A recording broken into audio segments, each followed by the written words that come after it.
Әлемдегі ең пайдалы азықтар түрі. Сарымсақ. Сарымсақ асқазан, простат, өңеш қатерлісігінен қорғайды.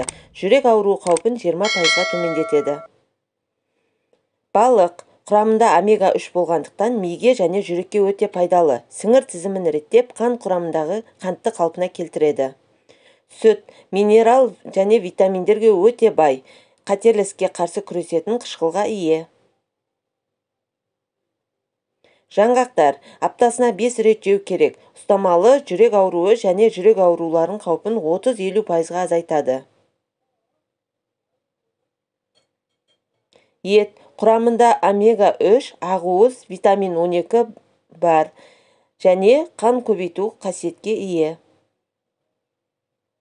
Жұмыртқа. Ең зиянсыз ас. Ақуызға бай, бірақ калориясы төмен, миды қорғайды және көз саулығын күшейтеді. Алма. Өкпенің қатерлісігі, астма және қант диабетіне қарсы пайдалы. Құрамында сүйекті қуаттандыратын К витамині бар. Анар.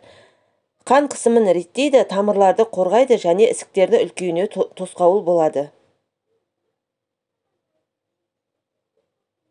Көк шай. Қуықтың, ішектердің, тыныс жолы, ұйқы бездерінің, тік ішектің және асқазанның қатерлісікке шалдығуының қауіптерін азайтады, салмақ реттелуін оңалтады. Қара жидек. Қатерлі ісіктен қорғайды, есте сақтау қабілетін жақсартады.